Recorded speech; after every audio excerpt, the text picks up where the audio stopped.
नमस्कार साथियों, मैं रितेश आप लोग को अपने YouTube चैनल पीसी सॉल्यूशन 360 पर स्वागत करता हूं। दोस्तों, आज हम लोग एडिटोरिया का प्रखर बैच का एमसीक्यू बैच का जो है वो डे 2 करने वाले हैं। इसमें मॉडर्न हिस्ट्री का आज जो चैप्टर्स हैं वो है नए राज्यों का उदय और ब्रिटिश औपनिवेशिक नीतियाँ। इससे आज हम लोग 100 प्रश्न देखेंगे इस दोनों टॉपिक से। तो आइए चलिए शुरू किया जाए। सवाल देखिए, पहला सवाल कह रहा है कि मोदी स्क्रिप्ट, कौन सा स्क्रिप्ट? मोदी स्क्रिप्ट का प्रयोग निम्नलिखित दस्तावेजों में किया गया। तो कौन से दस्तावेजों में किया गया दोस्तों? तो वो किया गया मराठा में। मोदी स्क्रिप्ट का प्रयोग निम्नलिखित दस्तावेजों में किया गया मराठा में। अष्टप्रधान किस शासक के प्रशासन में सहायता करते थे? तो वो करते थे शिवाजी। अष्टप्रधान किस शासक के प्रशासन में सहायता कर रहे थे? तो शिवाजी। और कृष्ण देव राय से आप लोग याद रखिए कि इनके पास जो था वो अष्ट दिग्गज था। तो ये दो चीज कंफ्यूजन होता है, तो आज आज आप लोग इस कंफ्यूजन को दूर कर लीजिए। ये अष्टप्रधान शिवाजी यानी कि मराठा और कृष्ण देव राय अष्ट दिग्गज। ठीक है, चलिए। शिवाजी के अष्टप्रधान का वह सदस्य जो विदेशी मामलों की देखभाल करता था वह क्या कहलाता था? तो वो कहलाता था सुमंत। शिवाजी के अष्टप्रधान का वह सदस्य जो विदेशी मामलों की देखभाल करता था वह था सामंत। यहाँ आप लोग को पता होना चाहिए कि ये क्या हो गया, विदेशी मामलों का यानी सुमंत हो गया। आप लोग को पता है ना कि अष्टदिग्गज मैंने टोटल 8 लोग इनके मंत्री परिषद में एक तरीके से समझिए कि थे। तो हम 8 को बारे में आप लोग को याद करवा देते हैं आप, ताकि अगला बार कोई भी प्रश्न आए। ये तो एक था ना, क्या गारंटी है कि यही देगा क्वेश्चन हर बार। तो आपको सब याद करवा देता हूँ। पहला में आप लोग पेशवा याद रखिएगा, दूसरा में आप लोग अमात्य याद रखिएगा, अमात्य। और तीसरा में आप लोग मंत्री याद रखिएगा, मंत्री। चौथा में आप लोग सचिव याद रखिएगा। पांचवा में आप लोग सेनापति याद रखिएगा। पांचवा में क्या रखिएगा याद? सेनापति याद रखिएगा। और पंडित राव छठा में याद रखिएगा, पंडित राव छठा में याद रखिएगा।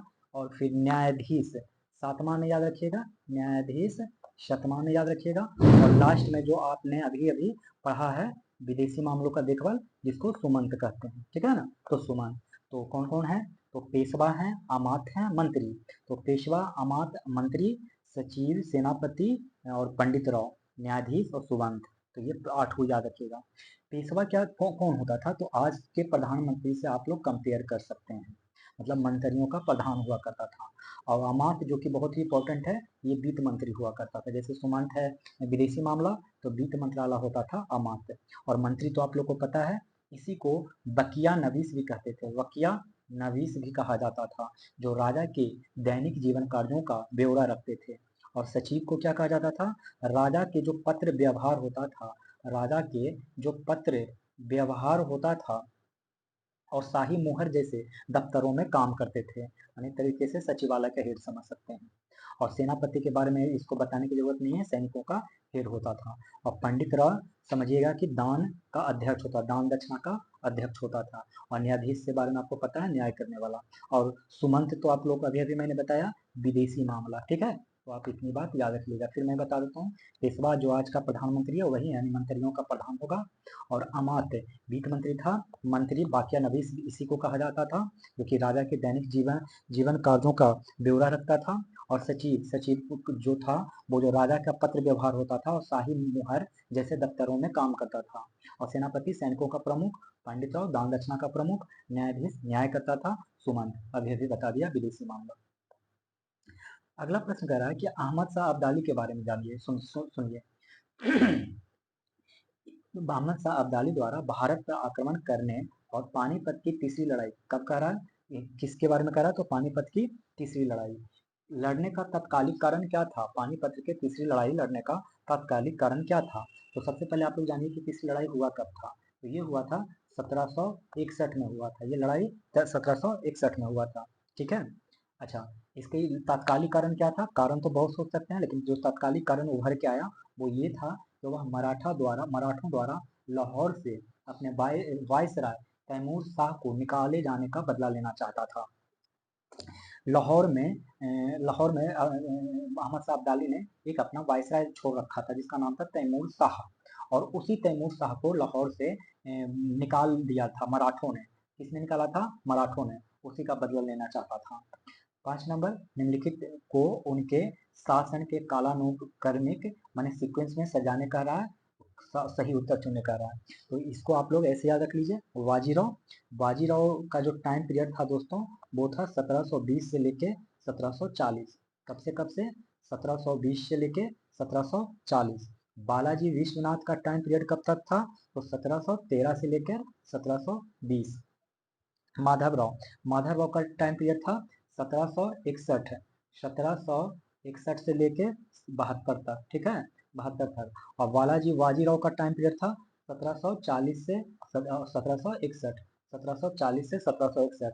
तो आप लोग इस तरीके से सजा लीजिएगा, जब सजाइएगा तो आप लोग देख लीजिएगा कि कौन आंसर आता है। आप लोग को इसको थोड़ा सा हम क्रम से याद करवा देते हैं। ये जो बालाजी विश्वनाथ थे ना, बालाजी विश्वनाथ सबसे पहले ये पेशवाई पद प्राप्त किए थे, पेशवा का। और इनका टाइम पीरियड रहा था 1713 से 20, माने जब से पेशवा मतलब इम्पोर्टेंट हो गया, जब से पेशवा शक्तिशाली हो गया, तो ये। इसके बाद नंबर आता था बाजीराव का। किनका नंबर आता था? बाजीराव का। और इनका टाइम पीरियड रहा था 1720 से लेके 1740। मतलब बालाजी विश्वनाथ वो थे जो पेशवा को मजबूत बनाए, और 1713 से 1720 तक ही रहे, केवल 7 साल। और उसके बाद 20 साल इस वक्त मराठा एम्पायर है जो बहुत एक्सपैंड करता है शिवाजी के टाइम, बाजीराव के टाइम पे। ये बाजीराव वही है जिसका मूवी आपने देखा होगा, रणवीर सिंह का, बाजीराव मस्तानी। ये बाजीराव वही है। इनके बाद नंबर आता था बालाजी बाजीराव का, बालाजी बाजीराव का। तो आप लोग अब आराम से याद रख लेंगे, इसका बालाजी आ गया, इसका बाजीराव, तीसरा में ये। तो पहला में विश्वनाथ याद रख लीजिए, बालाजी, और दूसरा में बाजीराव, तीसरा में बालाजी विश्वनाथ। और इनका टाइम पीरियड रहा था 1740 से 1761। और माधवराव का टाइम पीरियड याद रखिए, माधवराव का 1761 से 1772 तक का, ठीक है। देखेंगे अगला प्रश्न कि छत्रपति शिवाजी से संबंधित निम्नलिखित घटनाओं को कालानुक्रम क्रम में मतलब सीक्वेंस में सरियाने कह रहा है। तो चाकन के किले पर विजय कब प्राप्त किया था? अगर ये डेट आप लोग को पता होगा तो आप लोग अच्छे आराम से बना सकते हैं, और डेट थोड़ा सा याद कर लीजिए। तो 1648 में चाकन के किले पर विजय प्राप्त किया। और अफजल खान का प्रकरण दोस्तों ये हुआ था 1659 में। कब हुआ था? 1659 में। मुगलों का साथ संघर्ष जो हुआ था 1657 में हुआ था। और 1664 में, और एक बार और 1670 में ये लूटपाट मचाया था, सूरत पर हमला और लूट किया था, ठीक है। सूरत पर हमला और लूट 1664 में हुआ था, और 1670 में 2 बार सूरत पर हमला किया गया था और लूटा गया था सूरत को। तो समझ लीजिए कि चाकन के किले पर विजय कब प्राप्त किया गया? 1648 में। और इसके बाद पहला नंबर पे ये हो गया, 1648 में चाकन के किले पर विजय प्राप्त हुआ। और दूसरे नंबर पे मुगलों के साथ संघर्ष स्टार्ट हो गया 1657 में। और फिर 1659 में अफजल खान का प्रकरण होता है। और लास्ट में 1664 और 1670 पे 2 बार सूरत को लूटा जाता है। तो इस तरीके से सजा लीजिएगा। हम लोग देखेंगे शिवाजी से संबंधित निम्नलिखित घटनाओं पर विचार करेंगे। बताना है आप लोगों को कि 1627 में शिवनेरी किले में जन्म हुआ था क्या शिवाजी का? बिल्कुल सही बात है कि 1627 में शिवाजी का जन्म हुआ था शिवनेरी किला में। कहाँ हुआ था? शिवनेरी किला में, शिवनेरी किला में। दूसरा पॉइंट कह रहा है कि शिवाजी को 1637 में अपने पिता से पूना की जागीर विरासत में मिली। ये भी बात सही है कि शिवा 1627 में जन्मे, और केवल 10 साल की आयु में 1627 में अपने पिता से पूना का इनको जागीर मिल गया। तो पूना का जागीर कब मिला? तो 1637 ईस्वी में। फिर तीसरा पॉइंट कह रहा है कि अफजल खां, क्या कह रहा है? अफजल खां को आदिल शाह। अब अफजल खान कौन था ये मैं बता दूं, जो पिछले सवाल में आपको बताया था कि अफजल खां का प्रकरण जो हुआ था 1659 में हुआ था, ठीक है। उसमें क्या हुआ था कि अफजल खान जो है वो आदिल शाह, और आदिल शाह कौन है? तो बीजापुर के शासक, एक बीजापुर के शासक हुए जिनका नाम था आदिल शाह। क्या नाम हुआ? आदिल शाह, याद रहेगा, आदिल शाह। उन्होंने शिवाजी को दंडित करने के लिए नियुक्त किया था। और जब ये दंडित करने गए तो अफजल खां को शिवाजी ने मार दिया। लेकिन ये मारे थे 1669 में नहीं, अभी अभी मैंने बताया 1659 में, पिछले प्रश्न में भी बताया था कि 1659 में। अब जब शिवाजी की बात हुआ है तो शिवाजी की बात हुआ है तो शिवाजी से 2-3 पॉइंट आप लोग याद रखेंगे। पहला, इनके माता का क्या नाम था? तो देखिए, माता का जो नाम था वो था जीजाबाई। कभी कभी ये सब छोटे छोटे प्रश्न कभी कभी पूछ लिए जाते हैं, तो जीजाबाई याद रखिएगा, इनके माता का नाम। अच्छा, इनका पिता भी कोई थे ना, तो पिता का क्या नाम था? पिता का नाम था शाहजी भोसले। इनके पिताजी का क्या नाम था? शाहजी भोसले, शाहजी भोसले। अच्छा, इनके दो गो गुरु थे, चलिए मैं फिर से लिख देता हूँ दो गुरु का नाम। दो गुरु थे, उन दो गुरुओं का क्या नाम था? मैं यहाँ से फिर से आप लोग को शिवाजी के बारे में कुछ फैक्ट्स याद करवा देता हूँ, ताकि आप लोग याद करिएगा। शिवाजी के अगर फैक्ट्स देखा जाए तो कितने फैक्ट्स हैं? तो पहला फैक्ट्स हो जाएगा कि इनके माता का नाम क्या था। तो माता का जो नाम था, माता का जो इनका नाम था वो था जीजाबाई। क्या नाम था? जीजाबाई। अगर इनके पिता का नाम मैं पूछ दूं तो बताइएगा, शाहजी भोसले। क्या नाम था? शाहजी भोसले, शाहजी भोसले। अच्छा, अगर मैं इनके गुरु के नाम बताऊं, पूछूं, तो गुरु दो थे इनके। एक थे पॉलिटिकल गुरु, जिनको कहते हैं राजनीतिक गुरु। कौन सा गुरु? राजनीतिक गुरु। और एक का नाम था, एक थे धार्मिक गुरु। एक कौन थे? धार्मिक गुरु। अच्छा, धार्मिक गुरु का नाम क्या था? तो धर्म में जानते करते हैं राम राम बोला जाता है, तो याद रखिएगा रामदास। क्या याद रखेंगे? रामदास। और राजनीतिक में जानते हैं बहुत ही ज्यादा दिक्कत होता है, तो कोंड देव, कोंड देव। ठीक है, कोंड देव। तो राजनीतिक गुरु थे कोंड देव। अब देखेंगे 8 नंबर, शिवाजी और मुगल सम्राट औरंगजेब के बीच संघर्ष के संबंध में निम्नलिखित कथनों पर विचार करें। मतलब शिवाजी और मुगल सम्राट औरंगजेब के बीच संघर्ष के संबंध में आप लोग को विचार करना है, और विचार करके बताना कि कौन सा कथन गलत है। तो इसमें से जब बताइएगा तो केवल तीसरा ही जो पॉइंट है वो गलत है। क्या क्या क्या इसमें कह रहा है जो मैं बताता हूँ। शिवाजी और मुगल सम्राट औरंगजेब के बीच संघर्ष के संबंध में पहला पॉइंट कह रहा है कि इसके बाद जब संघर्ष हुआ तो इसके बाद औरंगजेब ने शिवाजी की बढ़ती ताकत को दबाने के लिए आमेर के राजा, कहाँ के राजा? आमेर के राजा, आमेर राजा जिनका नाम था जय सिंह को नियुक्त किया। मतलब जब शिवाजी की शक्ति बढ़ रहा था तो आमेर के एक राजा थे जिनका नाम था जय सिंह, तो शिवाजी की बढ़ती ताकत को दबाने के लिए इनको नियुक्त किया कि आप जाइए और इनकी शक्ति कम कीजिए। जय सिंह क्या करते हैं? जय सिंह आए और पुरंदर के किला में, कहा? पुरंदर के किला में शिवाजी को घेरने में सफलता भी प्राप्त कर ली, और सफलता प्राप्त तो की, और साथ साथ तीसरा पॉइंट कर रहा है कि उन्होंने पुरंदर का भी संधि कर लिया। तो पुरंदर के किला में घेरा भी और पुरंदर की संधि भी कर ली। तो ये तीनों पॉइंट याद रख लिया। यहाँ याद रखने वाली बात यह है कि जो पुरंदर का जो संधि हुआ उस पे 1675 में नहीं बल्कि 1665 में हुआ। बस यही पॉइंट गलत था, बाकी ये दोनों पॉइंट सही है। तो पुरंदर की संधि कब हुआ? 1665 में। 9 नंबर, 1674 में शिवाजी का राजधानी रायगढ़ में राज्याभिषेक हुआ और उन्होंने किसकी उपाधि धारण की? तो वो उपाधि धारण की हैंदव धर्मोधारक। किसकी उपाधि धारण की? हैंदव धर्मोधारक। इसका मतलब होता है हिंदू धर्म का रक्षक। क्या होता है? हिंदू धर्म का रक्षक। ठीक है। अगला प्रश्न, शिवाजी प्रशासन के संबंध में निम्नलिखित कथनों पर विचार करिए और सही कथन बताइए। शिवाजी का प्रशासन के बारे में बोल रहा है। कहता है पहला प्रश्न, पहला स्टेटमेंट कि शिवाजी के अधिकांश प्रशासनिक सुधार मलिक अंबर अहमदनगर के सुधारों पर आधारित था। पहला पॉइंट तो बिल्कुल सही कह रहा है दोस्तों, कि जो एक मलिक अंबर है, पहले जान लीजिए कि मलिक अंबर थे कौन। तो ये मलिक अंबर अहमदनगर के थे। कहाँ के थे मलिक अंबर? अहमदनगर के थे। ठीक है, अहमदनगर के। और इन्हीं का जो प्रशासनिक सुधार था वही शिवाजी ने उसको फॉलो किया था आंख मूंद के। ठीक है। और दूसरा पॉइंट देखिए, दूसरा पॉइंट कह रहा है कि भूमि राजस्व, क्या कह रहा है?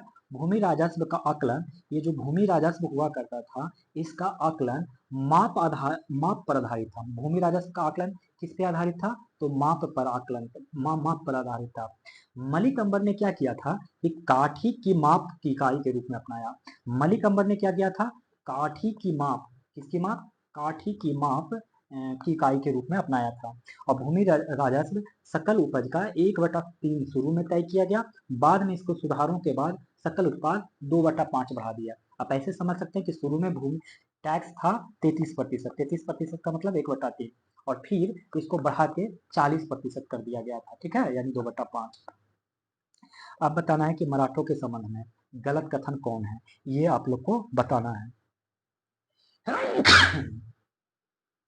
इसमें से देखते हैं पहला पॉइंट क्या कह रहा है कि चौथ, एक प्रकार का चौथ भूमि राजस्व हुआ करता था, मतलब एक कर होता था, माने चौथ कर। ये चौथ कर में क्या होता था, 1/4 हिस्सा लेता था मराठा लोग। कौन लेता थे? मराठा। मराठा उनसे लेता था ये 1/4, जो मराठों को अब तक दिया जाता था, क्योंकि यह मराठा छापों के अधीन नहीं था। ठीक है,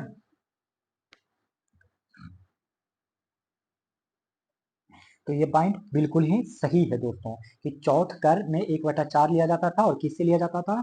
जो मराठों के अब तक अधीन नहीं होता था, क्योंकि यह मराठा छापों के अधीन नहीं था। ठीक है, दूसरा 1/10 जिसको सरदेशी मुखी कहते हैं, सरदेशी कहते हैं, सरदेशी, वो ये उन लोग से लिया जाता था जो मराठों ने वंशानुगत अधिकार का दावा किया था, सरदेशी सरदेशी महाराष्ट्र की उन भूमियों पर। ठीक है, तो 11 नंबर हो गया। 12 नंबर, शिवाजी के बाद मराठा राज्य के निम्नलिखित शासकों पर विचार करें और कालानुक्रमिक सजाने कह रहा। तो ऐसे प्रश्न को देखिए कैसे बनाएंगे। संभाजी, संभाजी का जो टाइम पीरियड था, मैं आपको याद करवा देता हूँ, लिख देता हूँ, आप लोग याद कर लीजिएगा। संभाजी का जो टाइम पीरियड था वो था 1680 से 1689।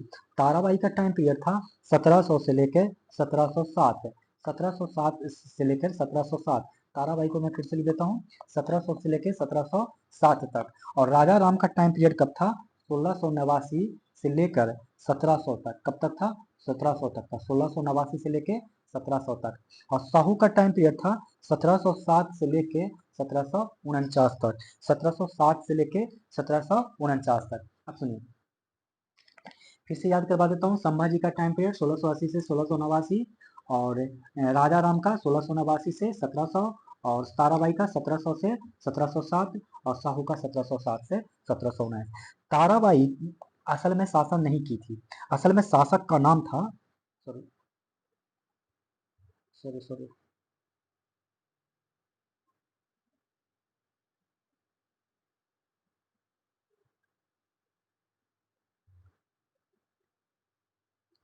आइए देखते हैं क्वेश्चन नंबर 13 से। हम लोग 13 में कह रहा है कि एक तरफ मराठा साम्राज्य कन्फेडरेसी था, और दूसरा क्षेत्र था। असल में क्या हुआ था कि जो पेशवा था ना, पेशवा बहुत सारे टुकड़ों में बट गया था, और इधर उधर भाग गए थे, और फिर उन लोग ने अपना अपना शासन चलाया। तो पूछ रहा है कि होलकर कहाँ जाकर बस गए थे। तो होलकर जो बस गए हैं, इंदौर का होलकर, आप ऐसे याद करिएगा, इंदौर का होलकर, और धार का पवार, और बड़ौदा का गायकवाड़, और नागपुर भोंसले, भोजपुर भोजपुर भोंसले कहाँ? नागपुर का। होलकर, इंदौर का होलकर, बड़ौदा का गायकवाड़, धार का पवार, और बड़ौदा का गायकवाड़, और नागपुर का भोंसले। एक और याद रख लीजिए, पुणे का पेशवा। क्या याद रखिएगा? पुणे का पेशवा। ठीक है, और एक और याद कर लीजिए, ग्वालियर का सिंधिया, ग्वालियर का सिंधिया। ये सब मराठा के ही पार्ट। ठीक है, ग्वालियर का सिंधिया। ठीक है, अगला प्रश्न देख लेते हैं, 14 नंबर। ये एंग्लो मराठा युद्ध क्या कह रहा है? एंग्लो मराठा युद्ध के संबंध में आप लोग को निम्नलिखित कथनों पर विचार करने कह रहा है, और फिर पूछ रहा है कि बताइए प्रथम एंग्लो मराठा युद्ध कब से कब तक हुआ था दोस्तों? तो ये हुआ था, ये इसमें से पूछा है कि कितने युग में सही सुमेलित हैं, तो ये हम लोगों को बताने कह रहा है। तो चलिए बताइए।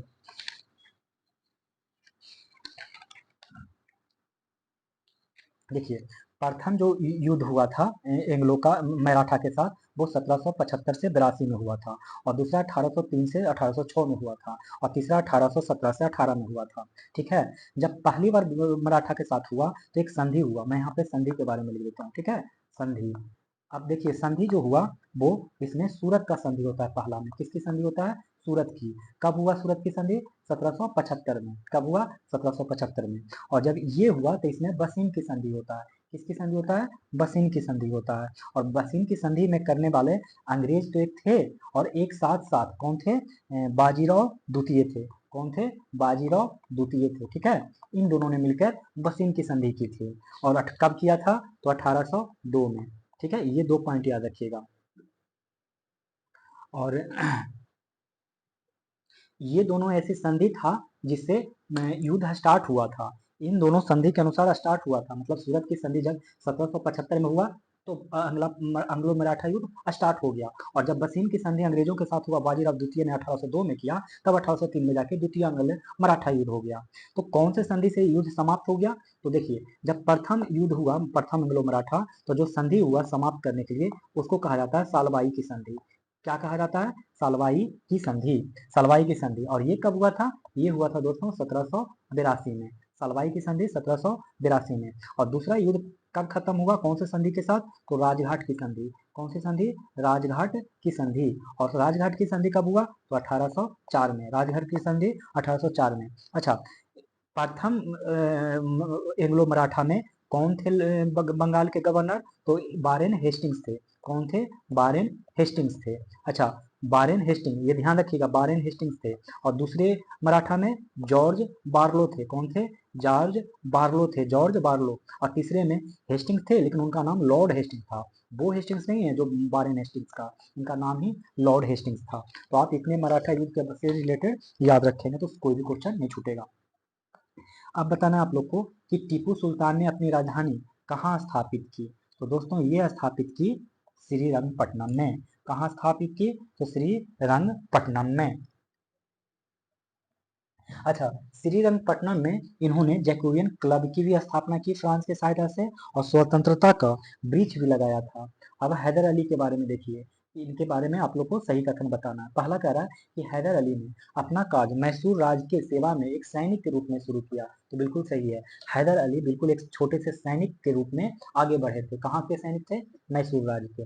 दूसरा, हैदर अली ने फ्रांसीसियों की मदद से डिंडीगुल में एक आधुनिक शस्त्रागार स्थापित किया। तो ये भी सही है कि हैदर अली ने क्या किया था कि फ्रांस का मदद लिया और मदद लेके डिंडीगुल में एक आधुनिक शस्त्रागार स्थापित कर दिया।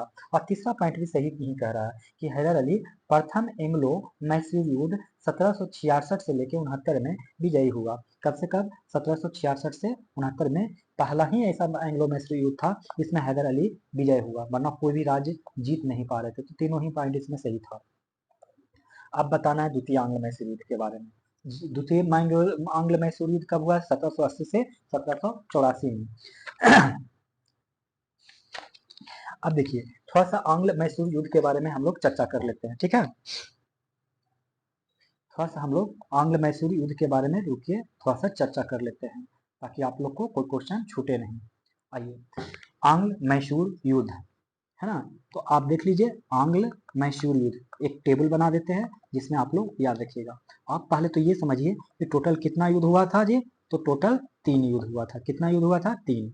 पहला हुआ था जिसका मैं टाइम पीरियड लिख रहा हूँ 1767 से 69, इसी को याद रखिएगा। दूसरा हुआ था 1780 से 1784। तीसरा याद रखिएगा, एक सेकंड रुक जाइए थोड़ा सा।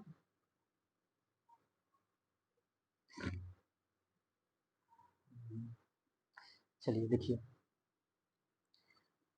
तीसरा कब हुआ था? तो तीसरा हुआ था दोस्तों 1790 से 92 के बीच। चौथा भी हुआ था, ये हुआ था 1799 में, ठीक है? जब पहला हुआ तो इसमें मैसूर के तरफ से बिल्कुल तरीके से हैदर अली लड़े थे। किन्होंने लड़े थे? हैदर अली ने लड़े थे, ठीक है? हैदर अली ने। और दूसरा में क्या हुआ? दूसरा में 2 पार्ट में लड़ा गया। शुरू में तो हैदर अली थे, लेकिन बाद में टीपू सुल्तान हो गए। टीपू सुल्तान इस युद्ध को आगे बढ़ाया, ठीक है? और तीसरा में बिल्कुल टीपू सुल्तान ही थे, टीपू सुल्तान थे। और चौथा में भी टीपू सुल्तान ही थे जो मैसूर की तरफ से लड़ाई लड़ा, ठीक है? तो इतनी बात तो आप लोग को याद हो गया होगा डेट के साथ कि 1767 से 69 में हैदर अली ने लड़ाई किया, और 1780 से 84 में 2 लोग का नाम आता है, हैदर अली और उनके बेटे टीपू सुल्तान। और 1790 से 92 में जो हुआ, जो जिन्होंने कि टीपू सुल्तान, और 1709 में टीपू सुल्तान किया गया। अब सुनिए, अभी क्या होता है ना, इस वक्त एक पहले गवर्नर हुआ करते थे। तो गवर्नर का पहले मैं नाम बता देता हूँ कि पहला कब हुआ, किनके टाइम पे हुआ था? तो ये बेरेलस्ट के टाइम पे हुआ था। उस वक्त गवर्नर कौन थे? तो बेरेलस्ट थे, बेरेलस्ट। दूसरा में जब हुआ था तो उस वक्त थे हेस्टिंग्स। कौन सा हेस्टिंग्स? वारेन हेस्टिंग्स वाला थे, हेस्टिंग्स। और तीसरा जब हुआ तब वो कौन थे? कार्नवालिस। तीसरा के टाइम पे कौन थे? तो कार्नवालिस थे। और चौथे के टाइम पे कौन थे? तो चौथे के टाइम पे बेले जली थे, बेले जली थे। तो तो आप याद कर लीजिएगा कि बेरेलस्ट पहले के टाइम पे थे, दूसरे के टाइम पे हेस्टिंग्स थे, तीसरे के टाइम पे कार्नवालिस और चौथे के टाइम पे बेली अली। अब क्या होता है ना जी, पहला में हैदर अली जीत जाते हैं। कौन जीत जाते हैं? तो हैदर अली जीत जाते हैं। दूसरे में समझिए युद्ध ड्रा हो जाता है। दूसरा में क्या हो जाता है? युद्ध ड्रा हो जाता है। शुरू में हैदर अली 2 साल तक रहे, 1780 से 82 तक, और 82 से 84 तक टीपू सुल्तान, और कोई भी चीज नहीं होता है, ना कोई हार ना कोई जीत, और ड्रा हो जाता है। तो तीसरा में क्या होता है? टीपू सुल्तान की हार हो जाता है, टीपू सुल्तान की हार, और लास्ट में टीपू सुल्तान की हार तो होता ही है, साथ में मृत्यु भी, मौत के घाट भी उतार दिया जाता है। ठीक है, तो टीपू सुल्तान चौथे में मारे जाते हैं। अच्छा, एक चीज और जान लीजिए, अब इसमें संधि भी हुआ था। संधि को कैसे याद रखेंगे? तो संधि के लिए एक ट्रिक बताते हैं। मम्मम श्री ट्रिक याद रखिएगा। क्या याद रखिएगा? मम्मम श्री। मम्मम श्री का मतलब ये पहला याद रखिए, ये दूसरा और ये तीसरा याद रखिए, और चौथा में टीपू सुल्तान चूंकि मार दिए गए थे, तो यहाँ पे चौथा में सहायक संधि हो गया था। कौन सा संधि हो गया? तो सहायक संधि हो गया। तो ये याद रखिएगा। मम्मम श्री का मतलब माँ का मतलब मद्रास की संधि, माँ का मतलब मंगलोर की संधि, मंगलोर की संधि, मंगलोर, और श्री का मतलब श्री रंगपट्टनम की संधि, श्री रंगपट्टनम की संधि। तो आप इतनी बात याद रखिएगा। ठीक है, तो मम्मम श्री याद रखिएगा, माँ का मतलब मद्रास, मांग का मतलब मंगलोर, और श्री का मतलब श्रीरंगपट्टनम की संधि। और चौथा में तो फिर सहायक संधि कर लिया जाता है, मैंने मैसूर को सहायक संधि के तहत अपने आप में ब्रिटिश सरकार मिला लेती है। तो इतनी पॉइंट आप लोग याद कर लीजिएगा।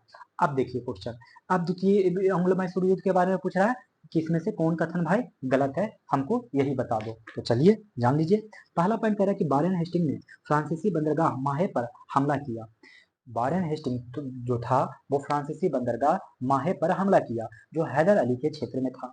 तो क्या ये पॉइंट सही है? इसी वजह से तो हुआ होगा। तो हाँ, ये पॉइंट बिल्कुल सही है कि वारेन हेस्टिंग्स ने क्या किया कि फ्रांसीसी बंदरगाह माहे पर हमला कर दिया, जो हैदर अली के क्षेत्र में आता था। हैदर अली ने को गुस्सा आ गया। फिर हैदर अली ने क्या किया कि निजाम और मराठा को अपने साथ लिया, और एक संयुक्त मोर्चे का नेतृत्व भी किया। ये कब से पीरियड है? 1780 तक में। और अरकाट पर कब्जा कर लिया। एक अरकाट बोल के एक जगह है, जिसपे हैदर अली ने संयुक्त मोर्चे का, संयुक्त मोर्चा में कौन थे? निजाम और मराठा, जिसके साथ आगे बढ़ा और कब्जा कर लिया अरकाट पे। दूसरा भी सही है। 1781 में कहता है कि हैदर अली ने पोर्टो नोवा में आयरकुट को हराया। ये पॉइंट बिल्कुल गलत है। कह रहा है कि आयरकुट 1781 में पोर्टो नोवा का युद्ध हुआ। किसका युद्ध हुआ? तो पोर्टो नोवा का युद्ध हुआ, लेकिन इस पोर्टो नोवा के युद्ध में आयरकुट जीत गए। कौन जीत गए? आयरकुट, जो कि ब्रिटिश सेना के, आयरकुट ब्रिटिश सेना के सेनापति थे। और हैदर अली हार गए, जो मैसूर को रिप्रेजेंट कर रहे थे। ठीक है, हार गए 1781 में। फिर बाद में कहता है कि ये डी कि हैदर अली की मृत्यु दूसरे एंग्लो मैसूर युद्ध के दौरान हो गई। तो ये बात सही है, और ये मृत्यु 1782 में हो गया था। अब कूट के है दोस्तों, जिसको मिलान करने का रहा, एक तरफ एंग्लो मैसूर युद्ध है और दूसरा संधि। मैंने ट्रिक बता दिया है, मम्मम श्री। क्या ट्रिक बताया? मम्मम श्री। मम्मम का माँ का मतलब प्रथम हुआ था मद्रास की संधि, दूसरा हुआ था मंगलोर की संधि, और तीसरा हुआ था श्रीरंगपट्टनम की संधि। टीपू सुल्तान के संबंध में निम्नलिखित कथनों पर विचार करिए और गलत कथन के बारे में बताइए। तो चलिए गलत कथन हम लोग इसमें से पता कर लें। पहला कह रहा है टीपू सुल्तान के बारे में कि 1782 में हैदर अली के बाद, मैंने 1782 में हैदर अली की मृत्यु हो जाता है, तो इन्हीं के बेटे टीपू सुल्तान ने गद्दी संभाली। बिल्कुल सही बात कर रहा है कि 1782 में टीपू सुल्तान ने गद्दी संभाल ली। अब क्या कहता है कि टीपू सुल्तान 1784 तक दूसरा एंग्लो मैसूर युद्ध को चलाया। दूसरा पॉइंट में भी बात सही कह रहा है कि 1784 तक भाई साहब युद्ध को खींचे, लेकिन न हारे न जीते, हो गया ड्रा। तो देखने से ये भी दूसरा पॉइंट भी सही कह रहा है। तीसरा कह रहा है कि 1790 में मंगलोर की संधि पर हस्ताक्षर किए गए, जिससे दूसरा एंग्लो मैसूर युद्ध समाप्त हो गया। नहीं, मैंगलोर संधि पर हस्ताक्षर 1790 में नहीं किया गया था। यहाँ पे श्रीरंगपट्टनम, आपको अभी ट्रिक बताया था ना, मम्मम श्री। और ये देखिए, ये जो 1790 टाइम पीरियड है, ये तीसरे मैसूर का युग है। तीसरा में तो श्रीरंगपट्टनम का संधि हुआ था, यानी ये पॉइंट गलत हो गया। जो मंगलोर की संधि हुआ था 1790 में नहीं, बल्कि 1784 में, और इसी की संधि की वजह से दूसरा एंग्लो मैसूर युद्ध समाप्त होता है। अब फिर देखिए एंग्लो मैसूर युद्ध के बारे में है, अब टाइम पीरियड से रिलेटेड है। प्रथम यह है 1766 से 69, ये भी ले ही सकते हैं। कोई दिक्कत नहीं है। और द्वितीय 1780 से 84, ये भी सही है, ठीक है। दूसरा 1780 से 84 और तीसरा 1790 से 92 और चौथा में 1799। इस वक्त टीपू सुल्तान की हत्या कर दिया जाता है और हार जाता है मैसूर। तो ये चारों ही पॉइंट सही था।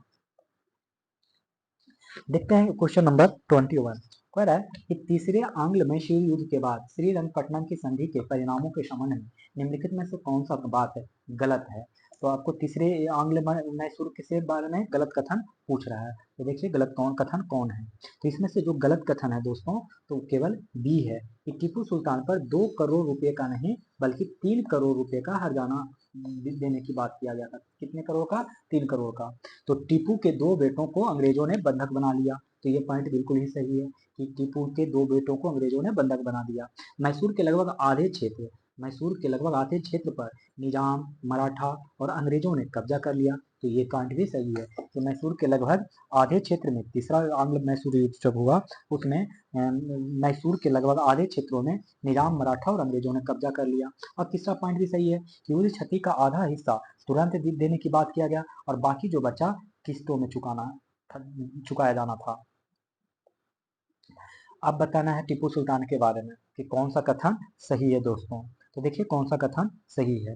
इसमें से 1 और 3 सही है और दूसरा गलत है। हम लोग देखते हैं पहला से। पहला कह रहा है कि जो चौथा हुआ माने फोर्थ एंग्लो बार हुआ मैसूर के साथ, उसमें अपनी राजधानी श्रीरंगपट्टनम की रक्षा करते हुए वह मारा गया। तो क्या यह पॉइंट सही है? बिल्कुल 100% सही है कि वो अपनी राजधानी श्रीरंगपट्टनम को बचा रहा था और इसमें उसकी हत्या कर दी गई। और दूसरा हम लास्ट में आएंगे, पहले तीसरा देख लीजिए। उन्हें भारत में रॉकेट प्रौद्योगिकी के अग्रणी के रूप में श्रेय दिया जाता है। ये बिल्कुल सही है। जो भारत में आप रॉकेट टेक्नोलॉजी देखते हैं उसका श्रेय टीपू सुल्तान को ही जाता है। और लास्ट कह रहा है कि फुतुल मुजाहिदीन टीपू सुल्तान द्वारा लिखित एक सैन्य मैनुअल है। तो क्या ये है? नहीं, ये नहीं है। टीपू सुल्तान द्वारा नहीं लिखा गया था बल्कि टीपू सुल्तान ने गाइड किया था कि आप लोग ऐसे लिखिए और फुतुल मुजाहिदीन को लिखना था। तो ये लिखे कौन थे फुतुल के? तो बोल उनका नाम आता है जैनुल आबेदीन। क्या नाम है? जैनुल आबेदीन। फिर से मैं याद करवा देता हूँ। फुतुल मुजाहिदीन ये लिखे थे जैनुल आबेदीन ने। कौन लिखे थे? जैनुल आबेदीन ने, ठीक है, जैनुल आबेदीन ने। और इसको गाइड कौन किए थे? तो गाइड किए थे टीपू सुल्तान, गाइडेड बाई सुल्तान। मराठा के पतन के लिए जिम्मेदार कारकों के संबंध में निम्नलिखित कथनों पर विचार करें और सही कथन के बारे में बताइए। मराठा का जो पतन होगा उसके क्या कारण थे? तो देखिए कोई भी चीजें मतलब कोलैप्स करता है तो उसका जो सबसे बड़ा कारण होता है कि दोषपूर्ण प्रकृति, माने मराठा राज की दोषपूर्ण प्रकृति, ये भी कारण था। ढीला राजनीतिक ढांचा, ये भी कारण बनता ही है। कोई भी चीज को ले लीजिए। और सैन्य प्रणाली भी निम्न होती है। तो इसमें सारी बातें सत्य है। किस कंपनी की मदद से हैदर अली ने डिंडीगुल यानी जो अब तमिलनाडु में है हथियार फैक्ट्री स्थापित की? तो फ्रेंच के साथ मदद से। किसके मदद से? तो फ्रेंच आपको बताए थे कि आधुनिक शस्त्रागार कहाँ बनाया गया था? तो डिंडीगुल में। किसके सहायता से? तो फ्रेंच की सहायता से। अब अगला प्रश्न देख लीजिए। कह रहा है कि निम्नलिखित में से किस संधि के तहत रघुनाथ राव ने सूरत और भरूच जिलों को राजस्व के एक हिस्से के साथ सॉल्टेट और बेसिन के क्षेत्रों में को अंग्रेजों को सौंप दिया? तो वो किसको सौंप दिया? तो वो सौंप दिया दोस्तों सूरत की संधि। किसकी संधि? सूरत की संधि। निम्नलिखित में से किस संधि के तहत रघुनाथ राव ने सूरत और भरूच जिलों के राजस्व के एक हिस्से के साथ सॉल्सेट और बेसिन के क्षेत्रों को अंग्रेजों को सौंप दिया? तो सूरत की संधि।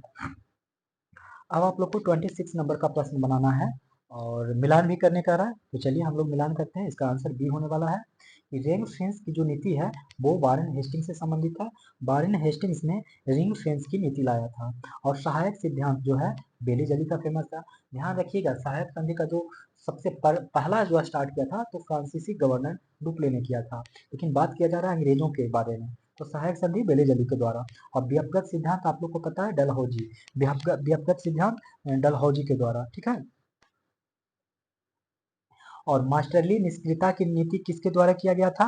तो वो किया गया है जॉन लॉरेंस के द्वारा। मास्टरली निष्क्रियता का नीति जॉन लॉरेंस द्वारा। अगला प्रश्न कि रिंग फेंस की नीति के संबंध में, जो ये रिंग फेंस की नीति है, इसी को हिंदी में घेरे की नीति कहते हैं। कौन सी नीति कहते हैं? घेरे की नीति कहते हैं। इसके बारे में विचार करिए और गलत कथन को चुनिए और बताइए कि गलत कथन कौन है। इसमें से जो गलत कथन है वो सी है, लेकिन हम लोग पहले फर्स्ट को देख लेते हैं कि जो रिंग फेंस की जो नीति था, इसका जो उद्देश्य था वो था कि ईस्ट इंडिया कंपनी की सीमाओं की रक्षा के लिए बफर जोन बनाना। ईस्ट इंडिया कंपनी को था जो क्या करता था कि अपने सीमा को रक्षा करने के लिए एक बफर जोन बना देता था, ठीक है, जिसमें मतलब कि बफर जोन बना दिया जाता था। दूसरा पॉइंट कह रहा है कि यह अफगान आक्रमणकारियों और मराठों की सुरक्षा के लिए अपने पड़ोसियों की सीमाओं की रक्षा की नीति थी। इनको डर था कि अफगान आक्रमणकारी ना हम पे अटैक कर दें और मराठा ना कर दें, इसीलिए इन्होंने इन दोनों से रक्षा पाने के लिए ये नीति अपनाई थी। और फिर तीसरा और लास्ट वाला देख लीजिए कि बेले की सहायक संधि की नीति रिंग फेंस प्रणाली का ही विस्तार था। असल में रिंग फेंस प्रणाली को ही विस्तार करके सहायक संधि कर दिया गया, ठीक है, सहायक संधि था जो कि बेले का था। तो ये पॉइंट सही है। ये गलत क्यों है? क्योंकि कह रहा है कि रिंग फेंस की जो प्रणाली था उसके अंतर्गत लाए गए राज्यों को बाहरी आक्रमण के विरुद्ध सैन्य सहायता का आश्वासन दिया गया, लेकिन कंपनी के खर्च पर बिल्कुल नहीं। कंपनी अपना खर्च नहीं करती थी, बल्कि जब अपना मतलब उनकी रक्षा करते थे तो उनसे इसका फीस लेते थे, ठीक है, इसी वजह से गलत हो गया। अब देखना है, आपको बताना है सहायक संधि से रिलेटेड और कालानुक्रम में बताना है। इसमें आप लोग को मैंने जब जुनून टेस्ट सीरीज का करवाया था उस बुक का एडिटोरिया का, तभी ये ट्रिक बताया था। फिलहाल मैं फिर से ट्रिक बताता हूँ, इस ऐसे क्वेश्चन को करने के लिए आप लोग अच्छे से याद कर लीजिएगा। ट्रिक का नाम है हद, मैं, तंज, और पेश, बरार, क्या है, बरार, भोंसले और सिंधिया, भोंसले सिंधिया, ठीक है।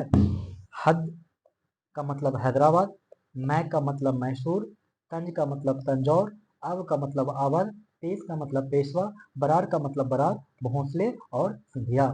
डेट भी याद रखिएगा, 1798, 1799, और ये भी 1799 में ही था तंजौर, लेकिन ये अक्टूबर 1799 था, ठीक है। और अवध, अवध के बारे में आप लोग याद रखिएगा 1801, पेशवा को आप लोग याद रखिएगा 1802, और बरार को 1803, बरार 1803, और भोंसले भी 1803 ही, और सिंधिया 1804। तो आप लोग ये डेट याद रख लीजिए और इसी खाली क्रम को याद कर लीजिए ना कि हद, मैं, तंज, अब, पेश, बरार, भोंसले, सिंधिया, बाकी आप सजा लीजिए। देखिए हद, हैदराबाद देखिए है तो ऑप्शन में नहीं है। मैसूर देखिए है तो ये तो नंबर 1 पे चला जाएगा। दूसरा तंज देखिए, तंज है तो हाँ जी है, ये नंबर 2 पे चला जाएगा। फिर अब देखिए है तो है जी, ये नंबर 3 पे चल जाएगा। पेश देखिए है, हाँ जी है, ये नंबर 4 पे चला जाएगा। बरार देखिए है, नहीं है। भोसले नहीं है, सिंधिया नहीं है, यानी 5 तो आएगा भी नहीं, ठीक है। तो इसी तरीके से कालानुक्रम में सजाने कह रहा है। और लास्ट में भरतपुर को भी किया था, इसमें मैंने शामिल नहीं किया, तो जो इसके बाद इस ट्रिक के बाद जो बच जाएगा उसको भरत लास्ट में शामिल कर लीजिएगा, ठीक है। तो ये ट्रिक के माध्यम से आप लोग बना सकते हैं, ठीक है। चलिए, गर्वित रिजर्व, गर्वित रिजर्व की एक नई विदेश नीति जिसका उद्देश्य वैज्ञानिक सीमाओं बनाना और प्रभावित क्षेत्रों की सुरक्षा करना किसके द्वारा शुरू की गई थी? तब वो शुरू की गई थी लॉर्ड लिटन के द्वारा। किसके द्वारा शुरू किया गया था? लॉर्ड लिटन के द्वारा। और लॉर्ड रिपन के द्वारा इस चीज को बंद कर दिया गया था। गर्वित रिजर्व की एक नई विदेश नीति जिसका उद्देश्य वैज्ञानिक सीमाएं बनाना और प्रभावित क्षेत्रों की सुरक्षा करना था, किसके द्वारा शुरू किया गया था? तो लॉर्ड लिटन के द्वारा। बंद किया गया किसके द्वारा? तो रिपन के द्वारा। भारत में आधुनिक उद्योग के विकास के संबंध में सही कथन ज्ञात करिए। तो भारतीय आधुनिक उद्योग के बारे में देखिए इसका सत्य कथन। तो पहले तो मैं बता दूं इसका सत्य कथन तो यही है, लेकिन कौन से पॉइंट गलत हैं उसको थोड़ा सा देख लेते हैं। पहला को कि जो पहला सूती कपड़ा मिल था वो 1855 में नहीं बल्कि 1853 में खोला गया था, ठीक है। और पहली जूट मिल 1853 में नहीं बल्कि 1855 1855 में खोला गया था। कब खोला गया था? 1855 में। ठीक है, तो पहले सूती कपड़ा मिल कब खोला गया? तो 1853 में। और पहला जूट मिल कब खोला गया? 1855 में। अच्छा, सूती कपड़ा मिल को कौन खोले थे? तो उनका नाम था बम्बई के नाना भाई द्वारा। बम्बई के ही एक नाना भाई कावसजी नाना भाई द्वारा। ठीक है, और अगर जूट मिल की बात करें किसने खोला था? तो ये खुला था बंगाल में। बंगाल में कहा? तो रिसरा में। कहा? रिसरा में। तो ये पॉइंट आप लोग को याद रखना है। और इसमें जो सही पॉइंट है ये कि भारतीय स्वामित्व वाले उद्योगों को कई प्रकार की समस्याओं का सामना करना पड़ा, जैसे ऋण संबंधी समस्याएं, टैरिफ संरक्षण और असमान प्रतिस्पर्धा आदि। 31 नंबर का प्रश्न देखते हैं।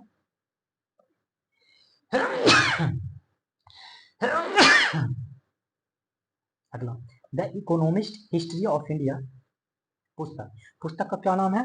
The economic history of India. पुस्तक निम्नलिखित आर्थिक विश्लेषकों में से किस द्वारा लिखी गई थी? तो वो लिखा गया है रमेश चंद्र दत्त द्वारा। The economic history of India पुस्तक किसके द्वारा लिखा गया? जो कि आर्थिक विश्लेषकों द्वारा लिखा गया, तो वो रमेश चंद्र दत्त द्वारा। निम्नलिखित में से कौन औपनिवेशिक अर्थव्यवस्था आलोचक या आर्थिक विश्लेषक नहीं है? तो वो कौन नहीं है? सुभाष चंद्र बोस तो हो ही नहीं सकते, ये तो क्रांतिकारी नेता थे। बाकी दादा भाई नौरोजी और रनाडे और सुब्रमण्यम अय्यर ये आर्थिक विश्लेषक थे।